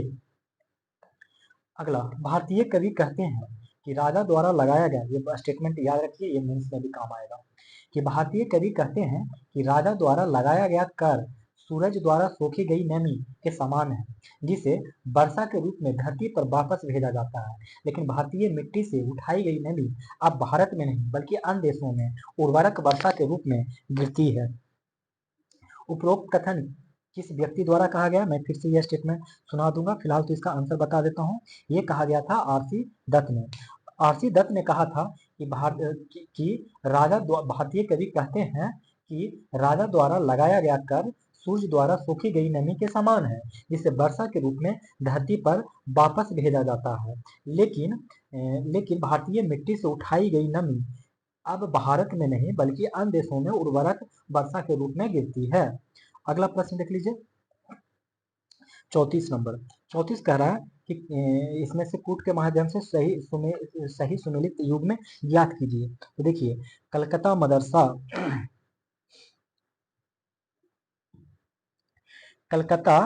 मदरसा इसकी स्थापना वारेन हेस्टिंग्स के द्वारा हुआ था, तो ये बात सही है। कलकत्ता मदरसा किसके द्वारा स्थापित हुआ था, किसके काल में? तो वारेन हेस्टिंग्स के काल में। और कब हुआ था? 1781 में कलकत्ता मदरसा खोला गया। और संस्कृत कॉलेज 1791 में खुला। संस्कृत कॉलेज कब खुला? तो 1791 में। और फोर्ट विलियम कॉलेज कब खुला? 1800 में। फोर्ट विलियम कॉलेज बेलेज अली के द्वारा और संस्कृत कॉलेज जोनाथन डंकन के द्वारा। 1791 में खोला गया संस्कृत विद्यालय, और फोर्ट विलियम कॉलेज बेलेज अली के द्वारा 1800 में खोला गया। ठीक है, अगला प्रश्न कि वुड्स डिस्पैच क्या है? कि वुड्स डिस्पैच के बारे में 1854 में के संबंध में निम्नलिखित कथनों पर विचार करिए और गलत कथन के बारे में जानकारी दीजिए। तो देखिए, वुड्स डिस्पैच को कहा जाता है शिक्षा का मैग्ना कार्टा। वुड्स डिस्पैच को क्या कहा जाता है? तो शिक्षा का मैग्ना कार्टा कहा जाता है। वुड्स डिस्पैच को शिक्षा का मैग्ना कार्टा कहा जाता है। और इसके संबंध में गलत कथन देखिए, चुनिए क्या हो जाएगा। तो इसका जो गलत कथन हो जाएगा दोस्तों, 2 और 4 इसका गलत कथन हो जाएगा। गलत कथन क्या हो जाएगा? 2 और 4, और पहला और तीसरा सही है। तो कहता है कि वुड्स डिस्पैच में कि इसने भारत सरकार में आम जनता की शिक्षा की जिम्मेदारी लेने को कहा। इसमें क्या कहा गया है कि भारत सरकार से कि आम जनता की शिक्षा की जिम्मेदारी आप लीजिए, जिससे डाउनवर्ड फिल्ट्रेशन थ्योरी का खंडन हो गया। आम जनता की शिक्षा का गारंटी लेने पर क्या हो गया? डाउनवर्ड फिल्ट्रेशन की थ्योरी का खंडन हो गया। तो ये पॉइंट तो बिल्कुल ही क्या है? सही है। तो दूसरा कह रहा है कि इसमें स्कूल स्तर पर शिक्षा का माध्यम अंग्रेजी और उच्च शिक्षा के लिए स्थानीय भाषा, बिल्कुल नहीं। बल्कि हुआ यह था कि स्कूल स्तर पर, माने स्कूल स्तर पर अगर बात किया जाए स्कूल लेवल पर तो जो शिक्षा का माध्यम होता वो स्थानीय भाषा को कहा था करने, स्थानीय भाषा को। और उच्च शिक्षा के लिए जो शिक्षा का जो मीडियम होना चाहिए था अंग्रेजी होना चाहिए था। ठीक है, तो ये 2 पॉइंट याद रखिएगा। और तीसरा कह रहा है कि इसमें महिला शिक्षा के और व्यावसायिक शिक्षा के और शिक्षक प्रशिक्षण पर भी जोर दिया गया था। महिला शिक्षक, व्यावसायिक शिक्षक और शिक्षक प्रशिक्षण पर भी जोर दिया गया। और इसमें कह रहा है कि इसने अनुदान सहायता की एक प्रणाली की भी सिफारिश की, लेकिन जो निजी उद्यम के लिए नहीं था। तो ये पॉइंट बिल्कुल गलत है। क्या है? ये पॉइंट बिल्कुल गलत है। इसने निजी उद्यम को प्रोत्साहित करने के लिए अनुदान सहायता की एक प्रणाली की सिफारिश की थी। तो समझ गए, ये पॉइंट है। अगला पॉइंट याद करिए, क्वेश्चन अगला। अगला कह रहा है कि निम्नलिखित में से किस अधिनियम या आयोग द्वारा उच्च शिक्षा और विश्वविद्यालयों के सुधार के लिए 5 वर्षों के लिए प्रति वर्ष 5 लाख रुपए मंजूर किए जाने थे। तब वो मंजूर किए जाने थे भारतीय विश्वविद्यालय अधिनियम में। और भारतीय विश्वविद्यालय अधिनियम 1909 में आया था, जिसके नेतृत्व कौन किए थे? इस अधिनियम का नेतृत्व कौन किए थे? जिनका नाम था सर थॉमस रैले। क्या नाम था? Sir Thomas Raleigh. और इनके इस टाइम पे गवर्नर कौन थे भारत का? तो गवर्नर थे लॉर्ड कर्जन। कौन थे? Lord Curzon. ठीक है, तो आप इतनी बात याद रखिएगा। कौन सी बात? कि निम्नलिखित में से किस अधिनियम द्वारा उच्च शिक्षा और विश्वविद्यालयों के सुधार के लिए 5 वर्षों के लिए प्रति वर्ष 5 लाख रुपए के मंजूर किए जाने थे? तो वो अधिनियम था भारतीय विश्वविद्यालय अधिनियम था, जो कि 1909 में आया। नेतृत्व किए थे सर थॉमस रैले इस अधिनियम का। और गवर्नर कौन थे? लॉर्ड कर्जन के नाम पे। अगला देख लीजिए क्वेश्चन।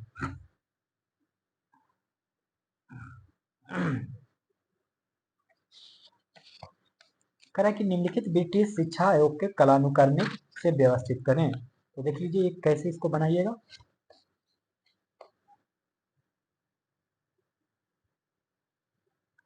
तो सबसे पहले आप लोग याद रखिएगा कि राधा कृष्ण आयोग जो आया था वो 1948 से लेकर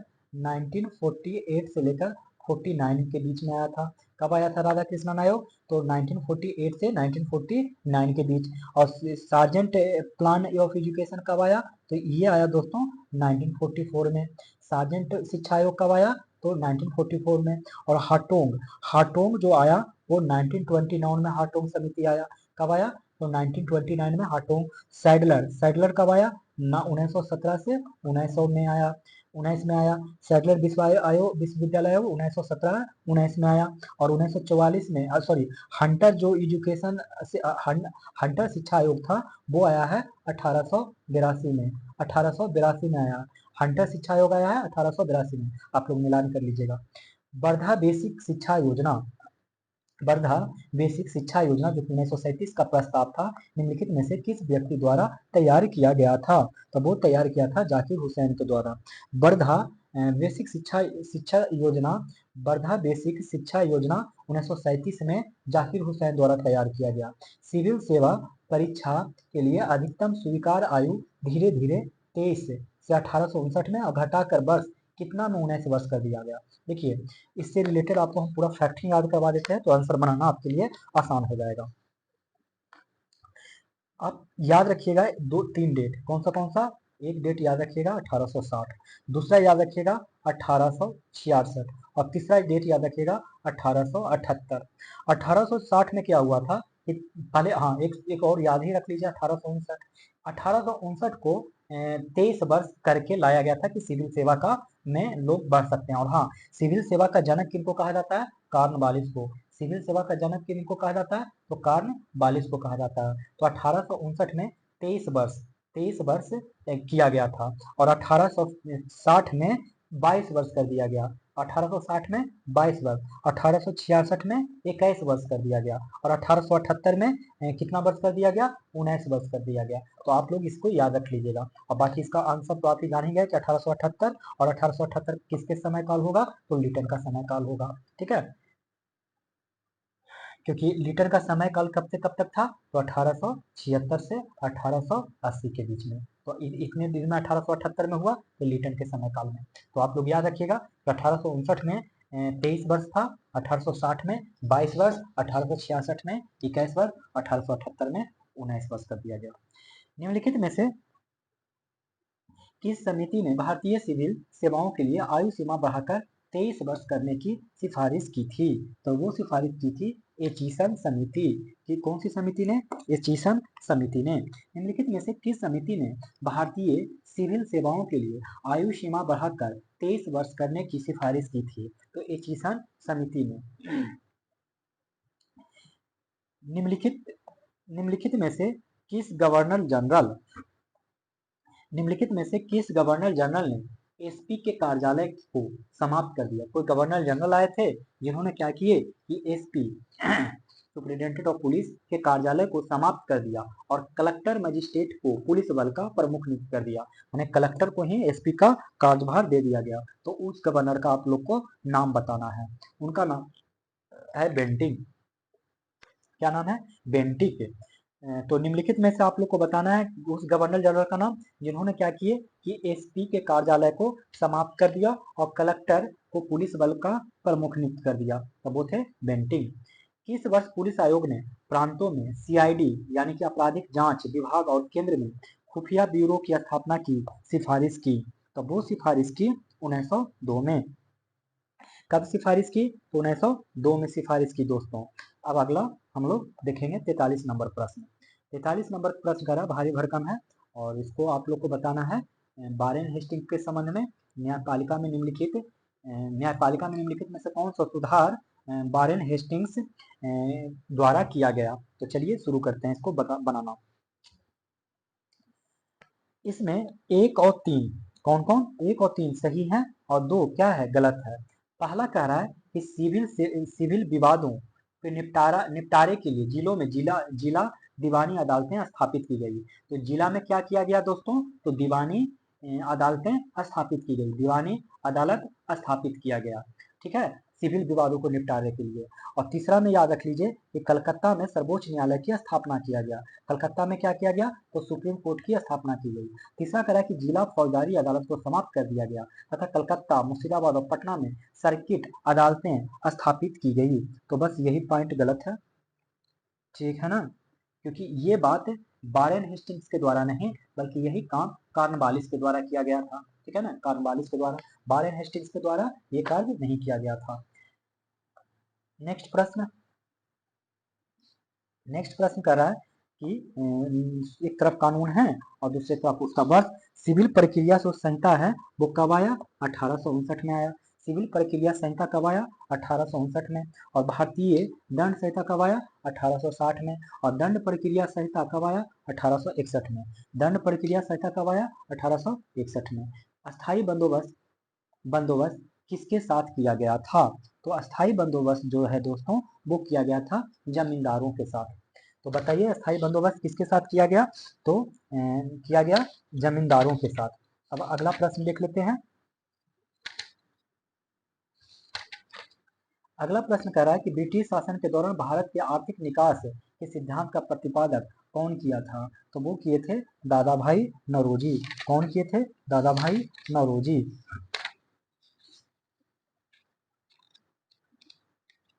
फिर से देखिए, ब्रिटिश शासन के दौरान भारत के आर्थिक विकास के सिद्धांत के प्रतिपादक कौन थे? तो दादा भाई नौरोजी थे। कौन थे? दादा भाई नौरोजी। अगला प्रश्न देख लीजिए, कह रहा है कि ईस्ट इंडिया कंपनी के संबंध में निम्नलिखित कथनों को चुनें और बताएं इसका सही कथन कि कौन से सही होंगे। तो चलिए आइए शुरू करते हैं। सॉरी, इसमेमें से दोस्तों देखा जाए तो सारे के सारे कथन सही हैं। कहता है अधीनता की स्थिति से समानता 1740 से 1765 के समय था। इसमें 1740 से 1765 देखिएगा तो अधीनता की स्थिति से समानता था।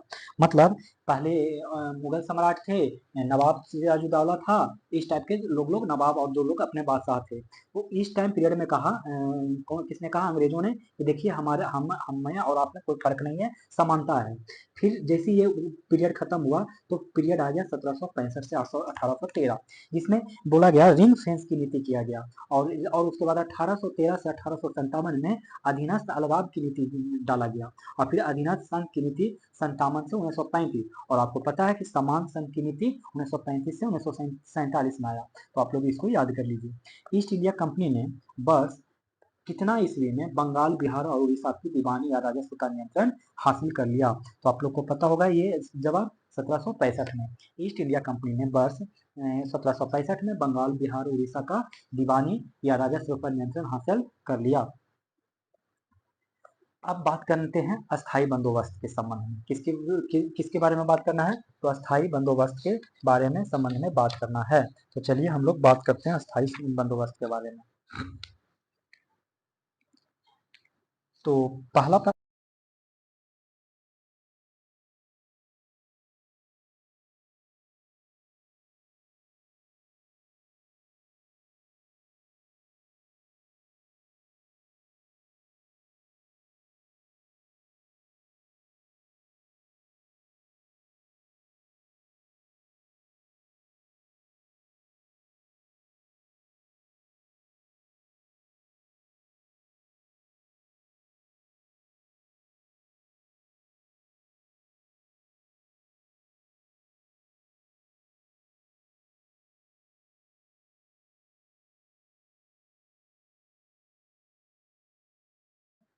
हाँ, तो देखिए इसमें गलत कथन की तलाश करने कह रहा है अस्थाई बंदोबस्त से संबंधित।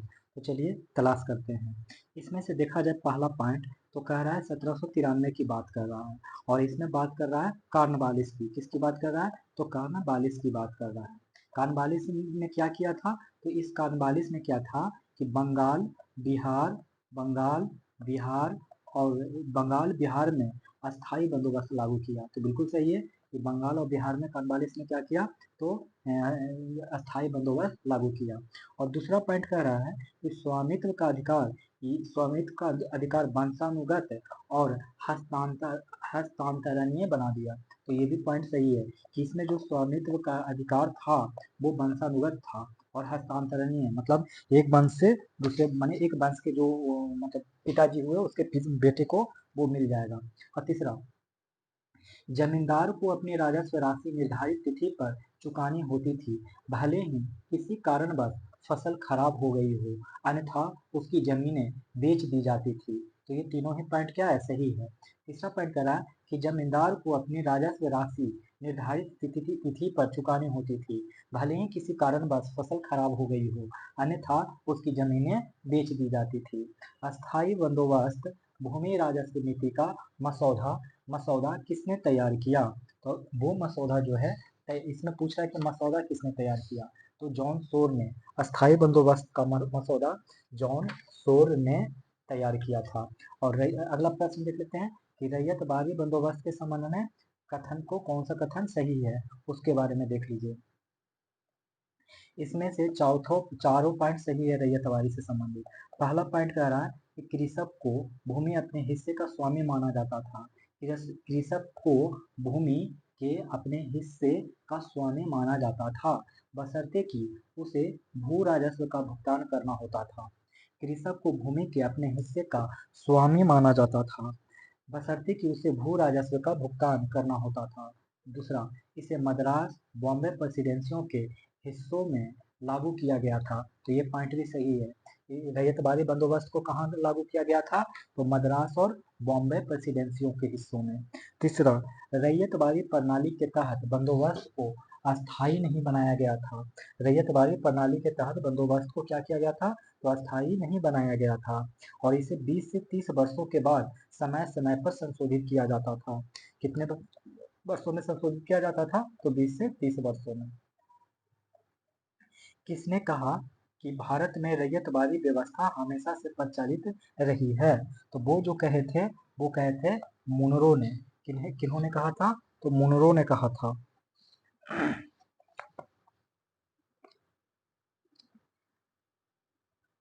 मुनरो और रीड ने, एक्चुअली मुनरो और रीड ने ही रैयतवाड़ी व्यवस्था लगाए थे। कब लगाए थे मुनरो और रीड ने? तो 1820 में, 20 में लगाया था। और 51% भूभाग पर, कितने प्रतिशत भूभाग पर? तो 51% भूभाग पर रैयतवाड़ी व्यवस्था लगाया गया था। गंगा घाटी उत्तर पश्चिम प्रांतों में, मध्य प्रांत के कुछ हिस्सों और पंजाब में शुरू की गई जमींदारी प्रथा का संशोधित संस्करण किस नाम से जाना जाता था? तो वो नाम था महलवारी महलवारी सिस्टम। क्या नाम था? महलबारी सिस्टम। और महलबारी सिस्टम को हॉल्ट मैकेंजी ने लगाया था। किन्होंने लगाया था? हॉल्ट मैकेंजी ने लगाया था। हॉल्ट मैकेंजी ने लगाया था। और कब लगाया था? तो 1822 में लगाया था। कितने प्रतिशत भूभाग पर? तो 30% भूभाग पर। 51% पर रैयतवाड़ी लगा था। 51% पर रैयतवाड़ी, 30% पर महलबारी और बच गया 19% पे अस्थायी बंदोबस्त। महलबारी प्रणाली में भू राजस्व था। तो वो क्या था? तो वो दोस्तों था समय समय पर संशोधित। समय समय पर संशोधित। महलबारी प्रणाली भू राजस्व समय समय पर संशोधित था। किसने? एक दरोगा जो एक भारतीय था के नेतृत्व में मंडल या थानों की प्रणाली स्थापित की। तो वो स्थापित की कॉर्नवालिस। वो स्थापित की कॉर्नवालिस। और कॉर्नवालिस को ही कहा जाता है सिविल सेवा का जनक। क्या कहा जाता है? सिविल सेवा का जनक। ठीक है। तो किसने? एक दरोगा जो एक भारतीय था के नेतृत्व में मंडल या थानों की प्रणाली स्थापित की। तो कॉर्नवालिस ने एक विनम्र शुरुआत डैश में की गई। डैश में की गई जब चार्टर अधिनियम में विद्वान भारतीयों को प्रोत्साहित करने और देश में आधुनिक विज्ञान को ज्ञान बढ़ावा देने के सिद्धांत को शामिल किया गया था। तब वो शामिल किया गया था 1813 में। 1813 में। और ये दिया गया था 1 लाख रुपया। कितना? 1 लाख रुपया। और इसी को बढ़ा के 1833 में कर दिया गया था 10 लाख रुपया। कितना? 10 लाख रुपया। एक विनम्र शुरुआत डैश में की गई थी जब चार्टर अधिनियम में विद्वान भारतीयों को प्रोत्साहित करने और देश में आधुनिक विज्ञान के ज्ञान को बढ़ावा देने के सिद्धांत को शामिल किया गया था। 1813 में 1 लाख रुपया किया गया था, जिसको बढ़ाकर 1833 में 10 लाख रुपया कर दिया गया। अब यहाँ पे देखिए 57 का आंसर। इसका तो पहले जान लीजिए कि आंसर क्या होने वाला है। तो आंसर होने वाला है 2, 1, 3। ठीक है। 2, 3, 1 होने वाला है। 2, 3, 1 होने वाला है। मतलब उत्तराधिकारी वाले राज्य कौन थे? तो वो थे अवध। और स्वतंत्र राज्य कौन थे? मैसूर। और नवीन राज्य मराठा। अब ये क्या है याद करने का, तो मैं याद करवा दूंगा। मैं यहाँ एक चीज पढ़ा देता हूँ, आप लोग उससे याद रखिएगा। पहला है उत्तराधिकारी वाले राज्य। चलिए मैं थोड़ा सा बोर्ड को साफ कर लेता हूँ। पहला है उत्तराधिकारी वाले राज्य, दूसरा है स्वतंत्र वाले राज्य और तीसरा है नवीन राज्य। तो उत्तराधिकारी वाले राज्य वो राज्य कहलाते थे जो मुगल प्रांत के थे। कैसे राज्य थे उत्तराधिकारी वाले राज्य? जो मुगल प्रांत के थे। इसके जो अगर एग्जाम्पल में देखा जाए तो एग्जाम्पल में याद रखिएगा अवध, बंगाल, अवध, बंगाल, हैदराबाद। हैदराबाद कौन है? हैदराबाद। इसीलिए उत्तराधिकारी वाले राज्य जो हमने आंसर लगाया वो कौन था? अवध। देखिए अवध आ गया ना। अब स्वतंत्र राज्य कौन से थे? तो मुगल प्रभाव नाम मात्र का था। इसमें मुगल का प्रभाव नाम मात्र का था। और इसके एग्जाम्पल है मैसूर और राजपूत राज्य। ठीक है। मैसूर और राजपूत राज्य। तो देखिए मैसूर आ गया स्वतंत्र राज्य में। ठीक है। स्वतंत्र राज्य में मैसूर आ गया। और नवीन राज्य किस प्रकार के राज्य थे? जो नए नए आजाद हुए थे, मैंने खुद से डेवलप किए थे। जैसे मराठा, सिख और जाट। तो देखिए इसका आंसर आ गया मराठा। इस तरीके से आप लोग याद रखिएगा। अगला, मुगल पतन के पश्चात नवीन राज्यों के उदय के कारणों में निम्न में क्या सम्मिलित है? मुगल पतन के पश्चात नवीन राज्यों के उदय के कारणों में क्या सम्मिलित है? तो वो सम्मिलित है तीनों ही। मुगल पतन के पश्चात नवीन राज्यों के उदय के कारणों में जमींदारी संकट था। तो हाँ जी था। जमींदारी संकट था। जमींदारों में की निष्ठा में परिवर्तन था। जमींदारों की निष्ठा में परिवर्तन और क्षेत्रीय शक्तियों की राजनीतिक मंशा। अगला क्वेश्चन, एक तरफ संस्थापक है, दूसरी तरफ उसके राज्य हैं। तो चलिए आंसर मिलाइए।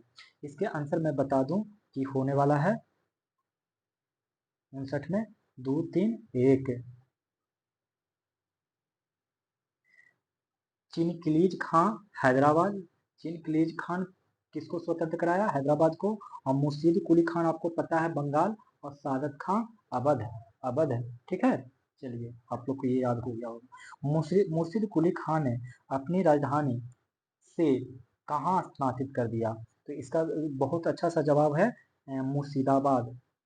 हाँ, इसका जवाब है ढाका। पहले इसकी राजधानी ढाका हुआ करता था, फिर उसने ट्रांसफर करवा दिया मुर्शिदाबाद में। तो मुर्शीद कुली खान ने अपनी राजधानी ढाका से मुर्शिदाबाद स्थानांतरित कर दिया।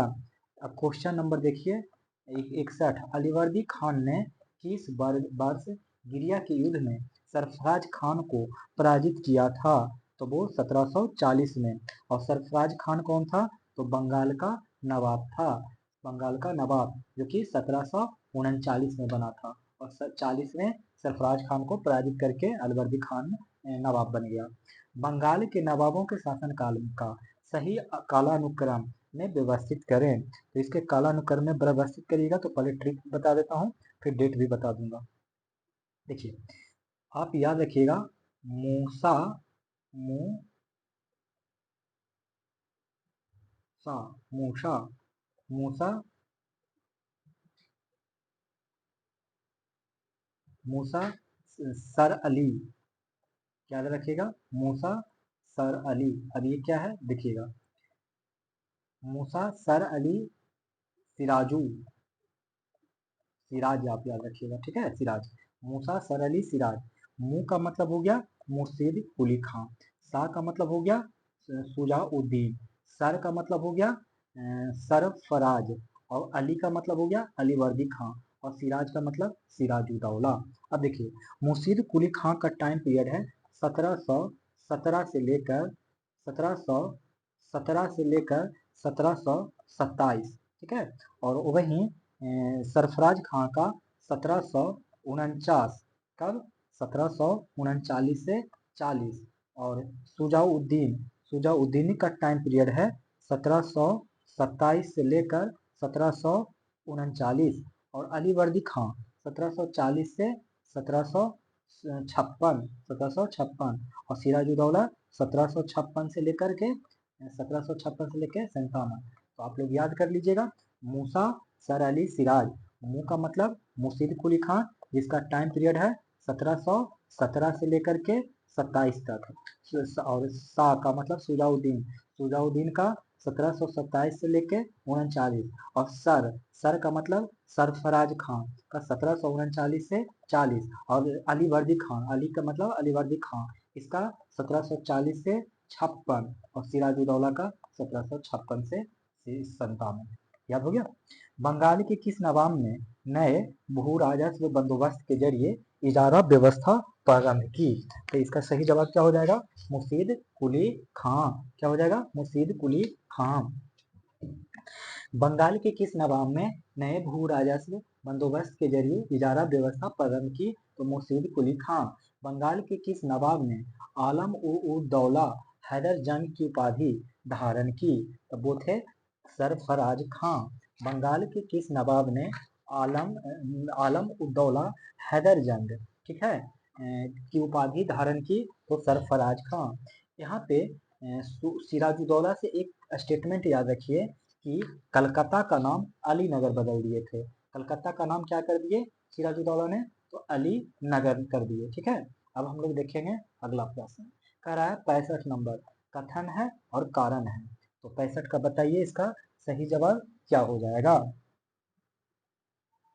देखिए 65 का सही जवाब हो जाएगा कि 4 जून 1756 को सिराजुद्दौला ने कासिम बाजार पर, ये नहीं होगा, नहीं होगा, कासिम बाजार पर आक्रमण कर उस पर अधिकार कर लिया। तो ये पॉइंट बिल्कुल ही सही है कि 4 जून 1756 को सिराजुद्दौला ने कासिम बाजार पर आक्रमण कर उसे अपने अधिकार में मिला लिया, ठीक है।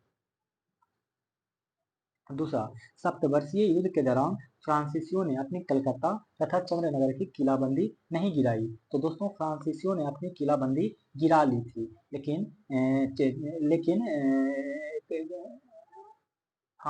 ब्रिटेन ने अपनी किलाबंदी नहीं गिराई थी। तो फ्रांसीसियों ने अपनी कलकत्ता और चंद्रनगर से किलाबंदी क्या की थी? नहीं, गिरा ली थी। यहाँ पर दिया हुआ नहीं गिरा दी, यानी ये पॉइंट गलत, यानी ए सही होगा और बी गलत होगा, ठीक है। इसलिए ऑप्शन इसका सी हो जाएगा। ब्लैक होल की घटना किस तिथि को हुई थी? तो ब्लैक होल की घटना जो था वो हॉलवेल ने बताया था, और ये हुआ था 20 जून 1756 को। कब हुआ था? 20 जून 1556 को था, हुआ था। अगला प्रश्न, सम्राट शाह आलम द्वितीय ने ईस्ट इंडिया कंपनी को बंगाल, बिहार तथा उड़ीसा की दीवानी प्रदान की। तब वो प्रदान की 12 अगस्त 1765 को। और ये प्रदान की दोस्तों मुगल ने। और मुगल कौन थे? शाह आलम द्वितीय ने, ठीक है। और ये और फिर इसके बाद 16 अगस्त 1765 को हुआ संधि, 16 अगस्त 1765 को हुआ संधि, तो वो हुआ था अवध के साथ, ठीक है। ये 1764 के बक्सर युद्ध के बाद हुआ था दो संधि। एक हुआ था 12 अगस्त 1765 मुगलों के साथ, शाह आलमगीर द्वितीय के साथ, जिसमें ईस्ट इंडिया कंपनी को बंगाल, बिहार और उड़ीसा का दीवानी प्राप्त हुआ। नेक्स्ट प्रश्न, इलाहाबाद की संधि के बाद रॉबर्ट क्लाइव ने मुर्शिदाबाद का उप दीवान किसे नियुक्त किया गया? तो वो नियुक्त किया गया था दोस्तों मोहम्मद रजा खान को। किसको? मोहम्मद रजा खान को। और सिताब राय को बिहार का दीवान नियुक्त किया गया था। कहाँ का? बिहार का। बिहार का। तो इलाहाबाद की संधि के बाद रॉबर्ट क्लाइव ने मुर्शिदाबाद का उप दीवान किसे बनाया था? तो मोहम्मद रजा खान को। और सिताब राय को बिहार का दीवान बनाया था। तो 69 नंबर प्रश्न देख लेते हैं कि 18वीं सदी में भारत में लड़े गए युद्धों का निम्नलिखित में से सही कालानुक्रम कौन सा है? तो इसमें अगर डेट आप लोग को याद हो जाता है तो आप लोग अच्छे से कर लीजिएगा, ठीक ना।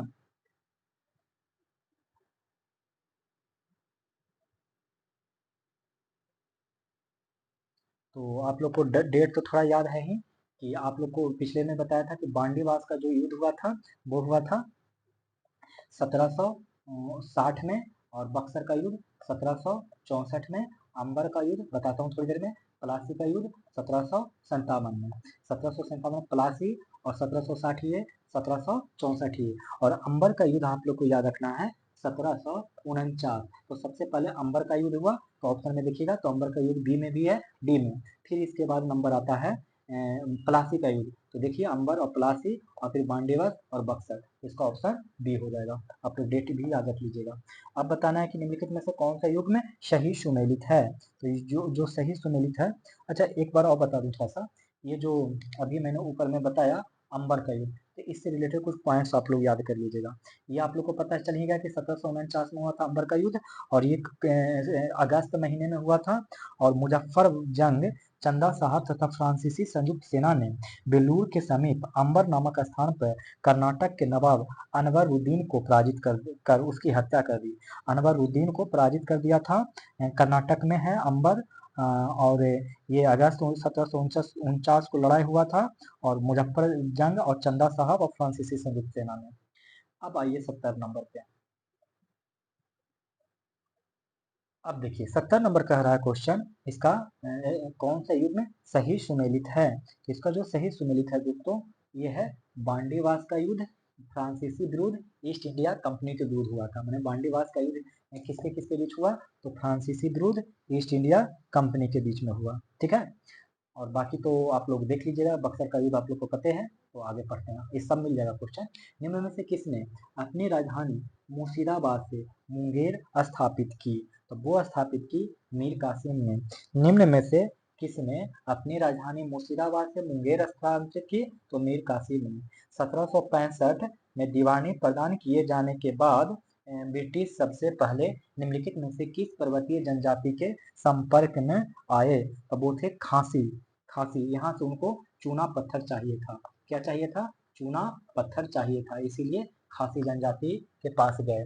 1765 में दीवानी प्रदान किए जाने के बाद ब्रिटिश सबसे पहले निम्नलिखित में से किस पर्वतीय जनजाति के संपर्क में आए? तो वो था खासी। अब अगला देखिए, निम्नलिखित कथनों पर विचार करें और असत कथन की पहचान करिए। तो असत कथन को देख लीजिए, इसमें असत कथन कह रहा है डी ऑप्शन। क्या कह रहा है कि अलीनगर की संधि का उल्लंघन करते हुए फ्रांसीसियों ने अंग्रेजों से चंद्रनगर छीन लिया। तो ये बात गलत है।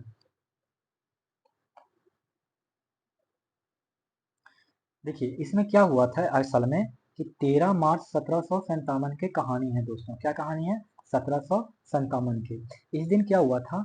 क्लाइव क्लाइव क्लाइव और बाटसन, क्या नाम याद रखिएगा, क्लाइव और बाटसन भाई साहब दोनों ने क्या किया था कि फ्रांस से, किससे? फ्रांस से चंद्रनगर छीन लिया था। किससे चंद्रनगर छीना गया? तो फ्रांस से चंद्रनगर छीन लिया। कौन जीता? तो क्लाइव और बाटसन। कौन थे? ब्रिटिश ईस्ट इंडिया कंपनी की तरफ से थे, ठीक है। अब देखिए, तो इसीलिए ये डी ऑप्शन गलत हो गया, इसी और यही ऑप्शन चुनने का रहा। लेकिन फिर भी देखते हैं कि अलीनगर की संधि नवाब सिराजुद्दौला और रॉबर्ट क्लाइव के बीच में 1757 में हुई थी। तो अलीनगर का संधि किसके किसके बीच में हुआ था?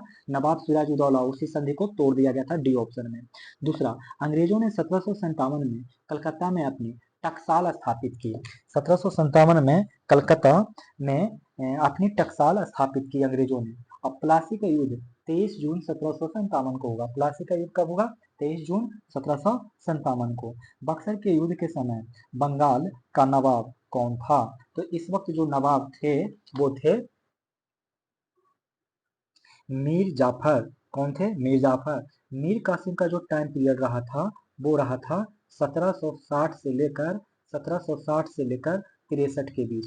मीर जाफर का टाइम पीरियड क्या रहा था? 1760 से लेकर 1763 के बीच। और मीर जाफर का टाइम कब रहा था? तो 1757 से लेकर 60 के बीच।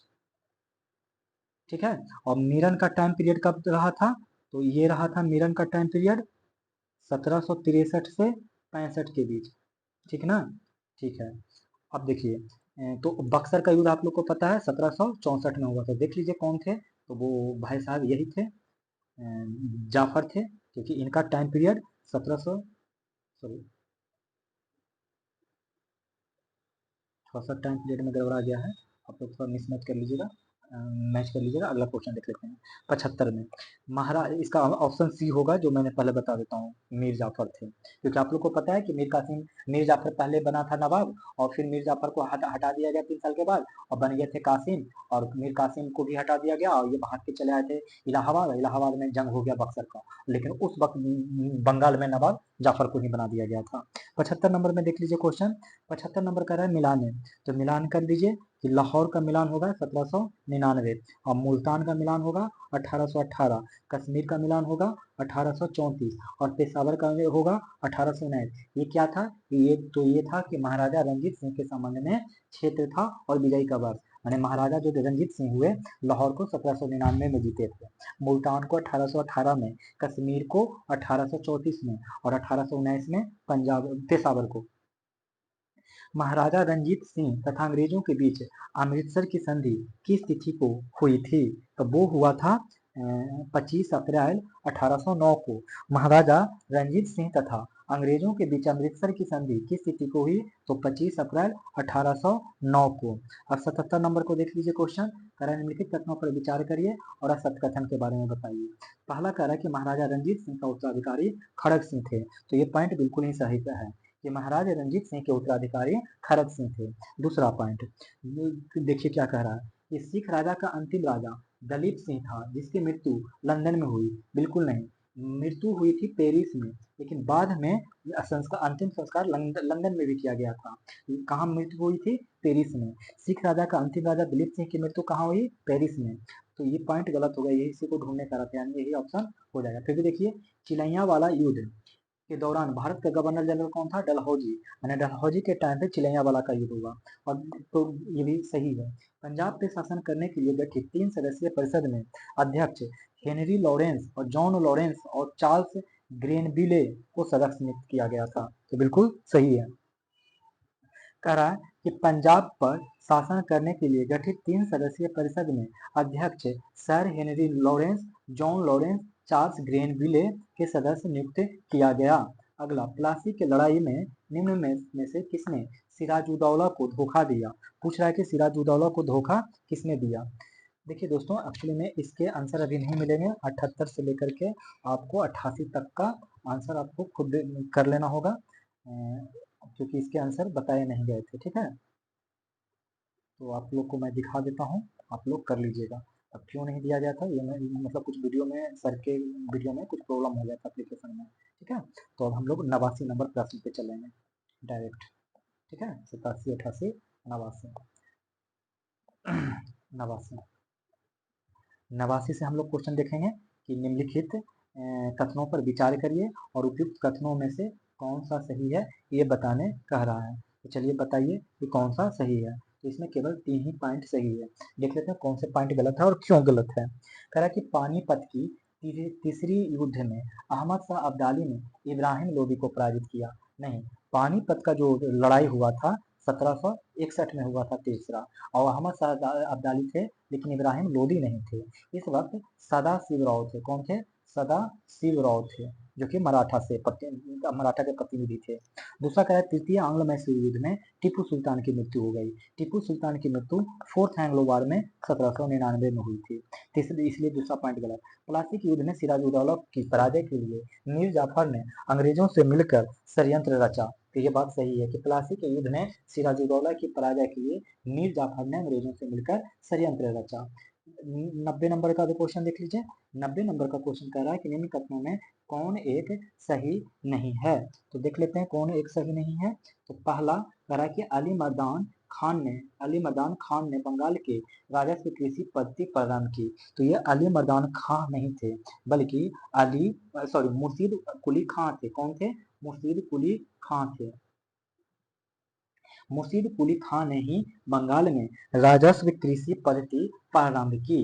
दूसरा पॉइंट यानी पहला गलत, इसी को चुनने का रहा था, ये तो सही हो गया, लेकिन फिर भी हम लोग जो सही है उसको देख लेते हैं। महाराजा रंजीत सिंह ने लाहौर में तोपों के निर्माण के लिए आधुनिक ढलाई खाने स्थापित किया। तो बिल्कुल सही है कि जो महाराजा रंजीत सिंह थे उन्होंने लाहौर में तोपों के निर्माण के लिए आधुनिक ढलाई खाने स्थापित किया। तो ये भी पॉइंट क्या है? सही है। तीसरा देखिए, तीसरा सी का ऑप्शन कह रहा है कि आमेर में सवाई जो जयसिंह थे यूक्लिड के रेखा गणित के तत्वों का संस्कृत में अनुवाद कराया। तो ये भी पॉइंट क्या था? सही था कि आमेर में सवाई जयसिंह ने यूक्लिड के रेखा गणित के तत्वों का संस्कृत में अनुवाद कराया। चौथा, मैसूर में टीपू सुल्तान ने सिंगेरी मंदिर में देवी शारदा की मूर्ति के निर्माण के लिए धन दिया। मैसूर में टीपू सुल्तान ने सिंगेरी मंदिर में देवी शारदा की मूर्ति के लिए निर्माण के लिए धन दिया। प्लासी के युद्ध के बाद भारत के लिए शाश्वत दुख की काली रात का आरंभ हुआ। ये कथन किसका है दोस्तों? तो ये कथन है दोस्तों नवीन चंद्र सेन का। किनका कथन है? तो नवीन चंद्र सेन का। प्लासी के युद्ध के बाद भारत के लिए शाश्वत दुख की काली रात का आरंभ हुआ, यह कथन है नवीन चंद्र सेन का। अच्छा, ताराचंद ने भी कुछ कहा था क्या? तो हाँ जी, ताराचंद ने कहा था। इन्होंने कहा था कि प्लासी के युद्ध ने भारत का स्वरूप बदल दिया। प्लासी के युद्ध ने भारत का क्या बदल दिया? तो स्वरूप बदल दिया। ये याद रखिएगा ताराचंद के बारे में। और यदुनंद सरकार ने भी कुछ कहा था। ये इन्होंने भाई साहब ने कहा था कि आज से मध्यकालीन युग खत्म हो गया, मध्यकालीन युग खत्म और आधुनिक युग की शुरुआत हो गया। इन्होंने ये कहा था प्लासी के लिए, ठीक है, और आधुनिक युग की शुरुआत हो गया। और एडमिरल बाटसन ने भी कुछ कहा था। तो हाँ, ये कहे थे कि यह युद्ध जो हुआ प्लासी का, ये केवल कंपनी का विजय मात्र नहीं अपितु ब्रिटिश राष्ट्र का असाधारण जीत था। ये कंपनी का विजय नहीं था, बल्कि ब्रिटिश राष्ट्र का साधारण भी नहीं बल्कि असाधारण जीत था। था भी क्यों नहीं था? क्योंकि उसने सोचिए ना, बंगाल को जीत लिया था। अगला प्रश्न, असत कथन को चुनने कह रहा है। तो आइए चुनते हैं असत कथन क्या कह रहा है। इसमें से जो फॉल्स कथन है वो है ए ऑप्शन कि भारत में अंग्रेजों का सर्वाधिक विरोध मैसूर ने किया। बिल्कुल नहीं। सबसे ज्यादा विरोध जो है मराठा ने किया था। किसने विरोध किया सबसे ज्यादा? मराठा ने विरोध किया। मराठा ने विरोध न सिर्फ अंग्रेजों को किया बल्कि मुगलों को भी किया। किसको किसको किया गया? तो मुगल को भी मराठा ने बहुत परेशान किया था। और तो इस हिसाब से पहला गलत हो गया। तो ऑप्शन क्या हो जाएगा? असत्य कुछ पूछने का रहा था तो केवल ये। दूसरा पॉइंट सही है कि रॉबर्ट क्लाइव को स्वर्ग से उत्पन्न सेना नायक कहा गया। रॉबर्ट क्लाइव को क्या कहा गया? तो स्वर्ग से उत्पन्न सेना नायक कहा गया। 93, गुरु गोविंद सिंह ने खालसा पंथ की स्थापना कब की? तो गुरु गोविंद सिंह के बारे में आप लोग को बताना है। इन्होंने खालसा पंथ की स्थापना कब की? तो इन्होंने खालसा पंथ की स्थापना दोस्तों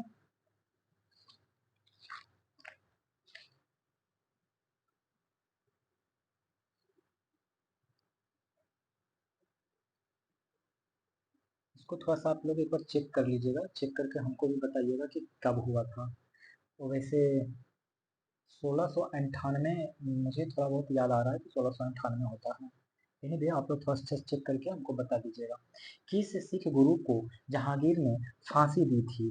तो किस सिख गुरु ने जहांगीर को फांसी दी थी? तो वो अर्जुन दास को दिए थे। और अर्जुन दास 5वें नंबर के गुरु थे।